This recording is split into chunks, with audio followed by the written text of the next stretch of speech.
العالمين والصلاة والسلام على نبينا محمد وعلى آله وصحبه أجمعين أما بعد فيقول الله عز وجل في تنزيله الحكيم بعد أعوذ بالله السميع العليم من الشيطان الرجيم بسم الله الرحمن الرحيم وأنزلنا إليك الذكر لتبين للناس ما نزل إليك. الحمدللہ آج کے درس میں چوتھی حدیث عمدۃ الاحکام جو کتاب آپ کے سامنے پڑھی جا رہی ہے، اور کئی بار یہ باتیں آئی ہیں کہ نبی صلی اللہ علیہ وسلم کی سنت اللہ سبحانہ وتعالیٰ کے کلام کی تفسیر ہے. اللہ کہتا ہے کہ ہم نے آپ کی جانب ذکر کو نازل کیا تاکہ آپ کھول کھول کر ان چیزوں کو بیان کر دیجئے، ان آیات کو جو آپ کی جانب نازل کی گئی ہے، لِتُبَيِّنَ لِلنَّاسِ مَا نُزِّلَ إِلَيْهِمْ. اور دوسری جگہ اللہ کہتا ہے وَأَنزَلْنَا عَلَيْكَ الْكِتَابَ وَالْحِكْمَةَ، ہم نے آپ پر کتاب اور حکمت کو نازل کیا. امام شافعی رحمۃ اللہ علیہ کہتے ہیں کہ کتاب سے مراد قرآن کریم اور حکمت سے مراد نبی صلی اللہ علیہ وسلم کی سنت. چنانچہ قرآن کریم میں آپ دیکھیں گے کہ صرف نماز کے قائم کرنے کا حکم دیا گیا ہے، نماز کی تفصیلات وہاں مذکور نہیں. کیا کیا چیزیں ضروری ہیں نماز میں، ان کا بیان تفصیلی طور پہ موجود نہیں. کہا گیا زکوٰۃ ادا کرو، زکوٰۃ کی ادائیگی کیسے کرنی ہے، کس مال میں کتنا زکوٰۃ ہے اور کب دینا ہے، یہ ساری چیزیں سنت میں ملتی ہیں، حدیثوں میں ملتی ہیں. تو کوئی شخص صرف یہ کہے کہ ہم صرف قرآن کریم پہ عمل کریں گے، سنت کو نہ مانیں گے، اللہ کے نبی کی حدیث کو نہیں مانیں گے، تو یہ یقین جانیں کہ وہ شخص سنت کے انکار کی وجہ سے بالواسطہ قرآن کریم کا انکار کرتا ہے. کیونکہ اللہ کے نبی صلی اللہ علیہ وسلم اپنی جانب سے کچھ بھی نہیں بولا کرتے تھے، خاص طور سے وہ ان مسائل میں جو تشریعی حکم ہے، شریعت سے تعلق رکھنے والی چیزیں ہیں، ان میں وہ آپ اپنی جانب سے نہیں بولا کرتے تھے.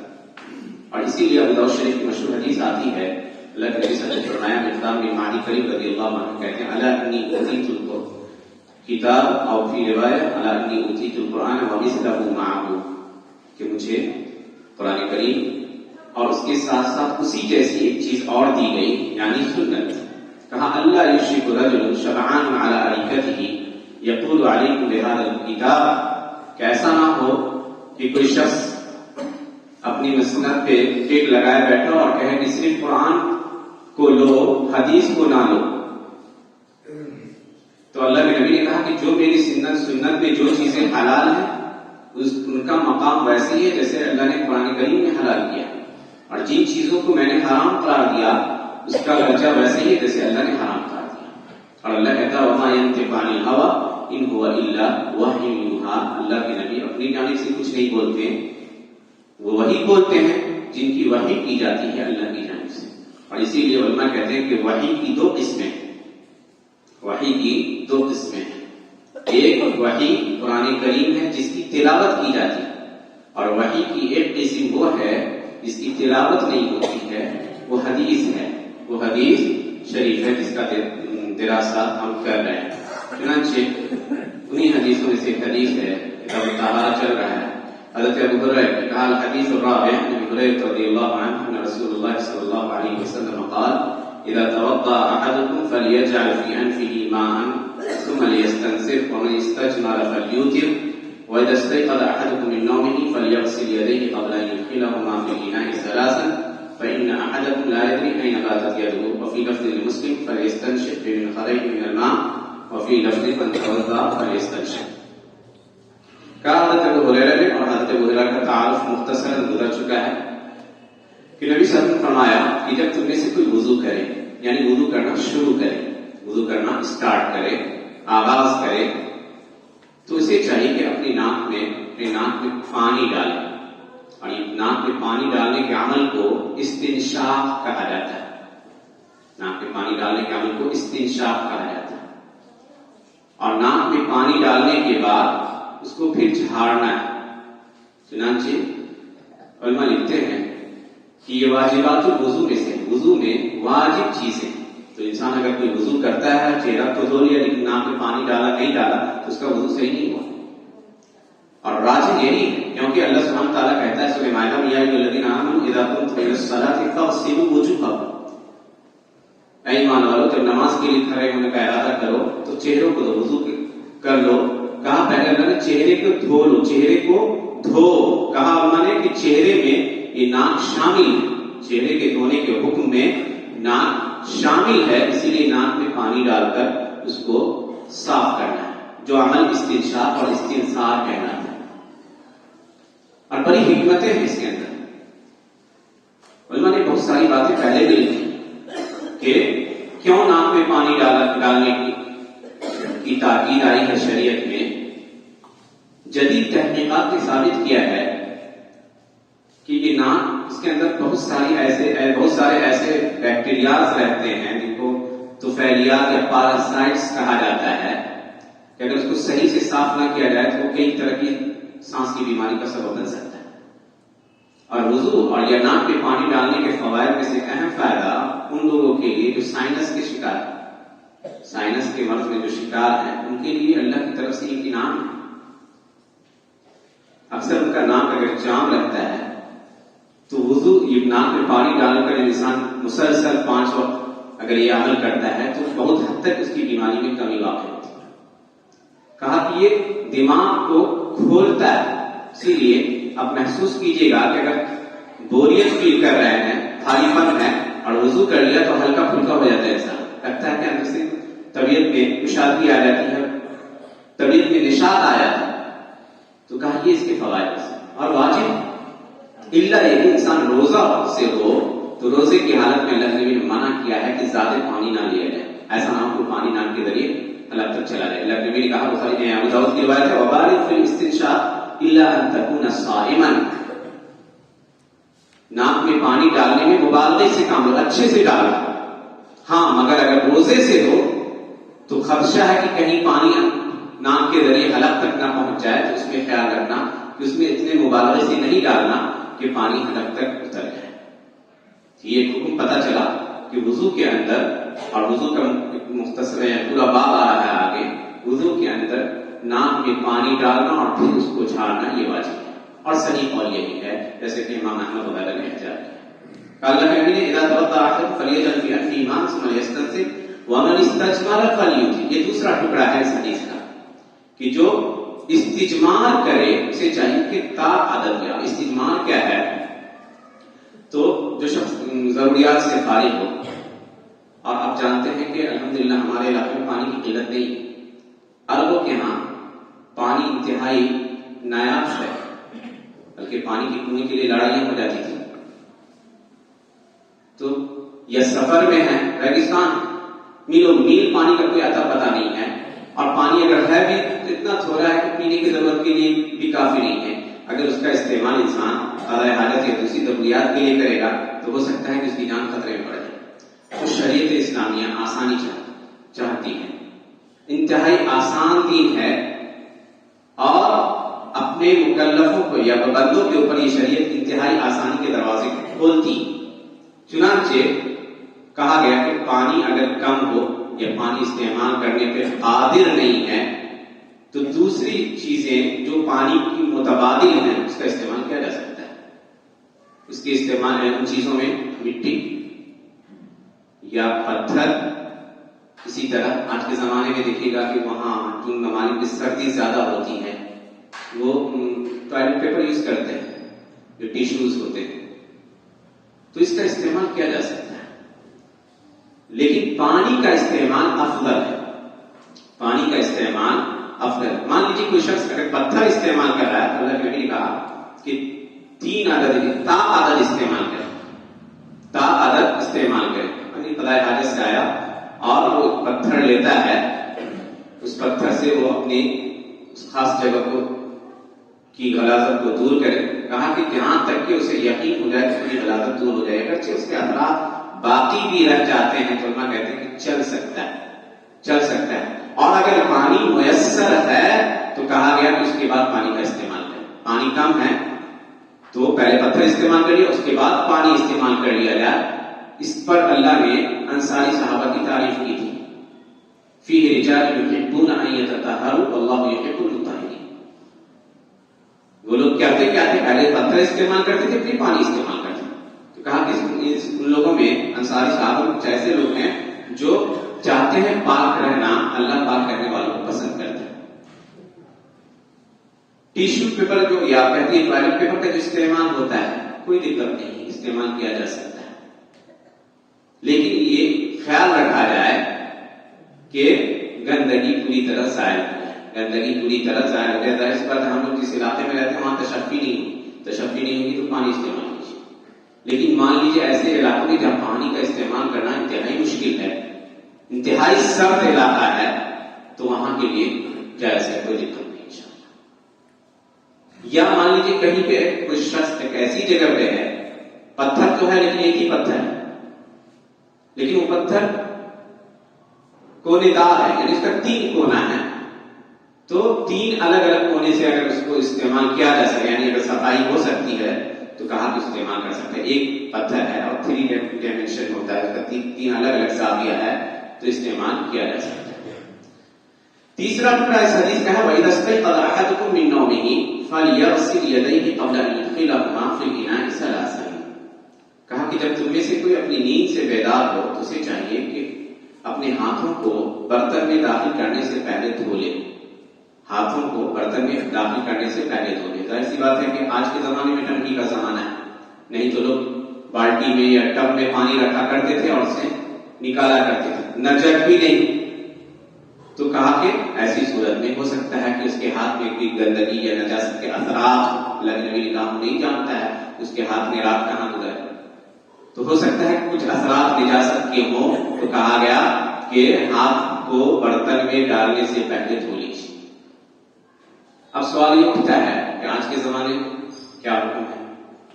آج تو ٹنکی کا زمانہ، ایسے کھولا پانی تو برتن میں تھا، ہاتھ ڈال نہیں رہے، تو کیا اس کی کوئی حکمت ہے؟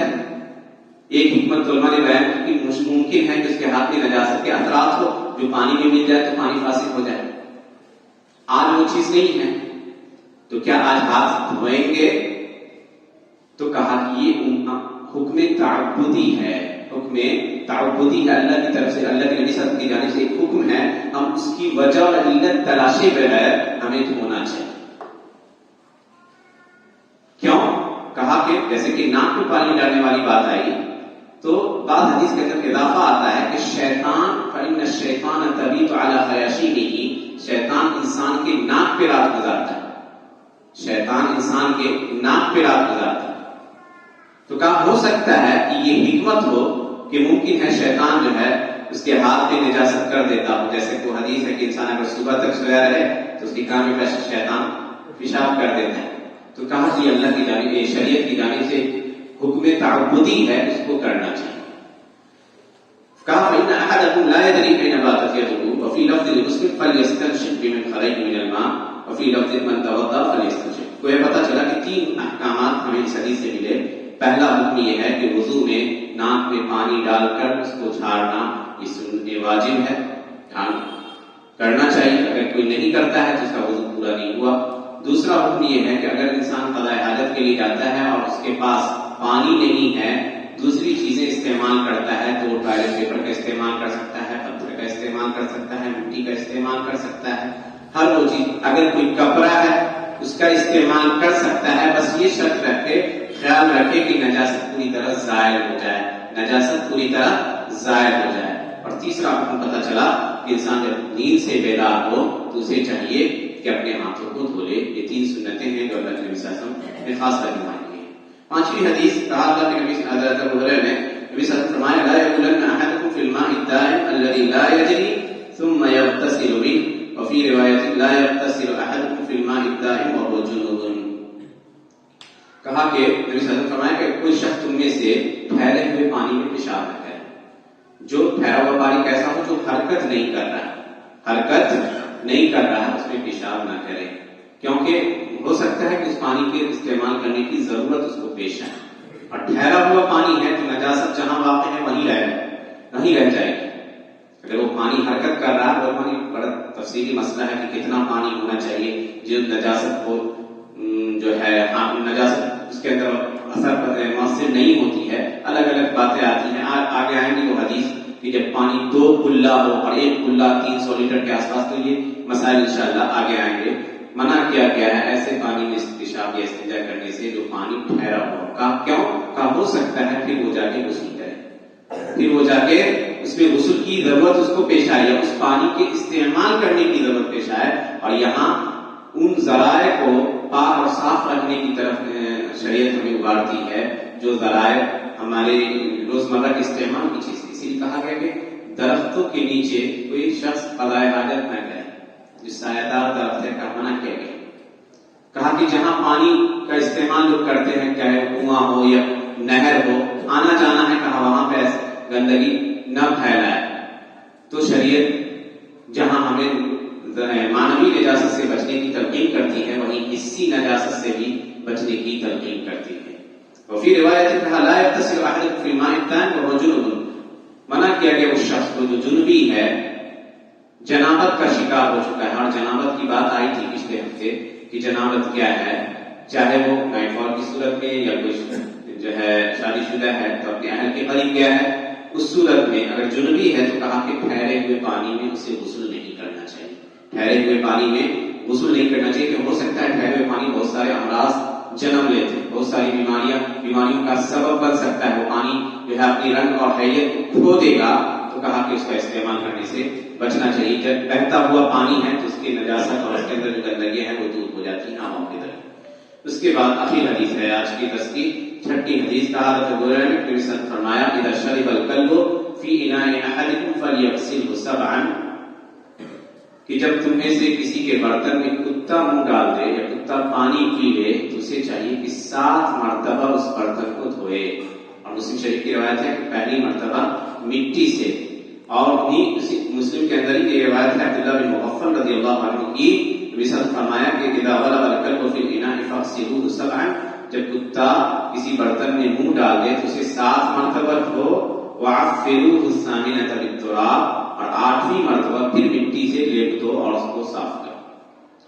کتا یہ نجس جانور ہے اور عموماً دیکھیے گا کہ شرعی تعلیمات میں کتے کو دور رکھنے پر اٹھایا گیا. اس لیے میں نے کہا کہ جو شخص کوئی کتا رکھتا ہے اس کی نیکی میں سے ہر روز 1 قیراط نیکی کم کر دی جاتی ہے. اب 1 قیراط کیا ہے؟ قیراط وزن کا بھی یہ ہوتا ہے. اور قیراط کے بارے میں اللہ نبی نے کہا کہ 1 قیراط جو ہے احد پہاڑ کے برابر بھی ہے. جو شخص جنازے کے پیچھے گیا، اللہ کے نبی نے کہا کہ جنازے کے پیچھے گیا اور نماز پڑھی اور دفن میں شریک رہا مٹی کے دینے میں، تو کہا کہ اس کے لیے 2 قیراط تھے اور 1 قیراط احد پہاڑ کے برابر. تو جو شخص بغیر ضرورت کے صرف دکھاوے کے نشان شوکت کے لیے کتا پال رکھتا ہے، اس کی نیکی سے 1 قیراط نیکیوں میں سے 1 قیراط نیکی کم کر دی جاتی ہے. قیراط درہم کے کچھ 12ویں حصے کو غالباً کہا جاتا ہے. تو یہ بھی ایک وزن ہے. تو اللہ کل حال اللہ تعالیٰ جانتا ہے کہ قیراط سے مراد کیا ہے. کیا بہت پہاڑ کے برابر تو انسان کی نیکی اتنی کم ہے کہ اگر ڈیلی اس کی نیکی کم کرے، قیراط نیکی کم کر دی جائے تو صفر الید خالی ہاتھ رہ جائے. تو بغیر ضرورت کے کتا پالنے سے یا کتے کو رکھنے سے منع کیا. ہاں کوئی شخص جو ہے مویشی پالتا ہے اور مویشیوں کی نگہبانی کے لیے اگر وہ کتا رکھتا ہے تو شریعت نے اجازت دی، رکھ سکتا ہے، لیکن نیکی تو کم ہوتی رہے. وہ اپنی جگہ حکم باقی. تو حتی الامکان کے گھر میں نہیں رکھی.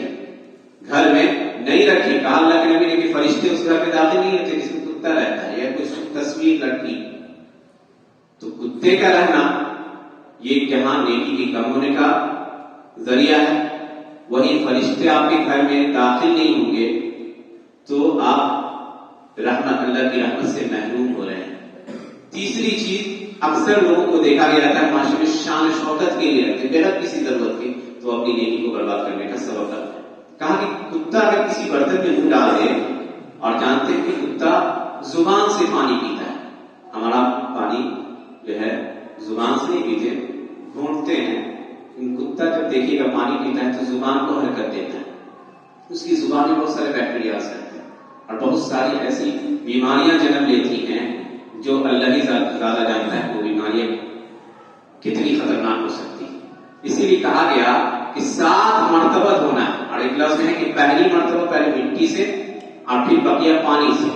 اور ایک لفظ کے اندر اضافہ ہے کہ 8ویں مرتبہ پھر مٹی لگائی جائے تاکہ پوری طرح اس کی زبان کی بیکٹیریا سے جو بیکٹیریا وغیرہ نکلا ہے اور اس برتن میں جا کے چپک گیا ہے وہ دور ہو جائے۔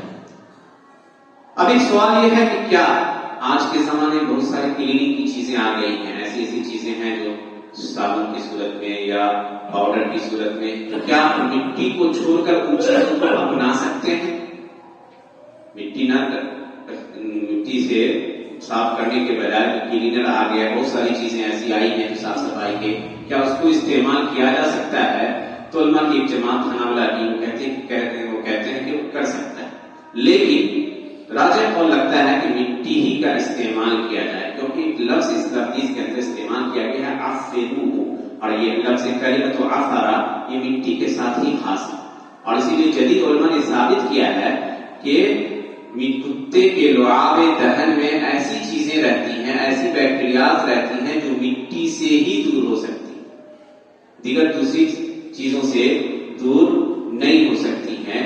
تو اگر کسی گھر میں یا کسی کے برتن میں کتا ڈال دے تو یہ طریقہ ہے، اس کو پہلی مرتبہ مٹی سے اچھی طرح رگڑا جائے، پھر اس کو جو ہے پانی سے دھویا جائے 7 بار، اور 8ویں مرتبہ پھر مٹی ڈال کے اس کو رگڑ کے صاف کر دیا جائے۔ یہ اضافہ 8ویں کے لفظ ہے۔ کہیے گا کہ بلی بھی منہ سے زبان سے پانی پیتی، تو بلی کا جوٹھا پاک، بلی کا جوٹھا پاک، بلی نے منہ ڈال دیا تو پی سکتے ہیں اس پانی، کوئی حرج نہیں۔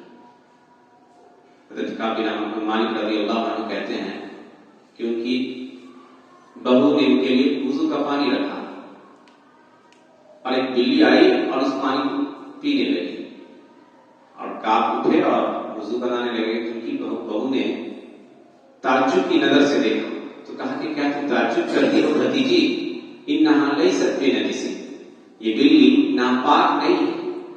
نبی صلی اللہ علیہ وسلم سے کہتے ہیں میں نے سنا ہے کہ یہ ناپاک نہیں ہے، انما ہی من الطوافین علیکم اب الطوافات، یہ تم پر کثرت سے چکر لگانے والی، کتنی بار آپ روکیے گا، کتے کو تو دروازہ بند کر دیا تو نہیں آئے، لیکن بلی کسی نہ کسی طرح سے کسی نہ کسی راستے سے گھس جاتی ہے گھر میں، تو بلی کا جوٹھا پاک ہے، کتے کا جوٹھا نہیں، کتے کا جوٹھا ناپاک ہے۔ اب ایک سوال یہ اٹھتا ہے کہ کیا کتے کے بجائے کوئی اور جانور جیسے خنزیر وغیرہ کا وہ ڈال دے تو کیا اس کو بھی اسی طرح دھونا ہے؟ کچھ علماء نے کہا کہ کتے پر قیاس کرتے ہوئے ہاں، اور کچھ نے کہا، بعض لوگوں نے کہا کہ نہیں، اس کو تو صاف کیا جائے گا اس کی نجاست کو، لیکن اس صفت پہ نہیں، کیونکہ یہ صفت صرف خاص ہے کتے کے ساتھ۔ واللہ اعلم، وصلی اللہ علیہ وسلم محمد وعلی آلہ وصحبہ اجمعین۔